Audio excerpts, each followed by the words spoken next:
இன்று பினாங்கு குலுகோர் சுப்பிரமணிய பாரதி தமிழ் பள்ளிக்கு வருகை புரிந்த கல்வி அமைச்சர் ஃபல்லீனா சிடே பிரதமரின் கூடுதல் மானியமாக 3 லட்சம் ரிங்கேட் காசோலையை ஒப்படைத்தார்.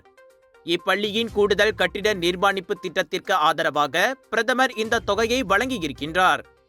கல்வி அமைச்சர் இப்பள்ளிக்கு வருகை புரிவது இது 2வது முறையாகும். இதற்கு முன் கடந்த பிப்ரவரி மாதம் முதல் முறையாக வருகை அமைந்ததாக பள்ளியின் பெற்றோர் ஆசிரியர் சங்க தலைவர் உத்தமசீலன் சத்தையா தெரிவித்துள்ளார். பள்ளியின் இணை கட்டிடத்தை கட்டி முடிக்க கூடுதல் நிதி பள்ளி மேலாளர் வாரியத்திற்கு தேவைப்பட்ட போதிலும் தற்போது வழங்கப்பட்ட இந்த ஒதுக்கீடான 3 லட்சம் ரிங்கேட் தங்களது நிதி நெருக்கடியை குறைக்கும் என நம்புவதாக அவர் கூறினார்.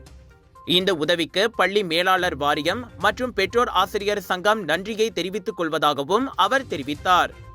அதே சமயத்தில் இப்பள்ளியின் வெற்றிக்கு கற்றல் கற்பித்தல் நடவடிக்கையில் ஆசிரியர்களின் ஆக்கப்பூர்வமான பங்கும் பெற்றோர்களின் ஈடுபாடும் பெரும் பங்காற்றியுள்ளது.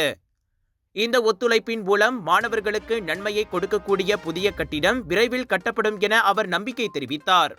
அவர் பள்ளியின் மேம்பாட்டை உறுதிப்படுத்துவதற்கு தொடர்ந்து ஆக்கப்பூர்வமான தலைமைத்துவத்தை வழங்கி வரும் பள்ளி மேலாளர் வாரிய தலைவர் டத்தோ சுரேஷ் அவர்களுக்கும் உத்தமசீலன் தனது நன்றியை தெரிவித்துக் கொண்டார்.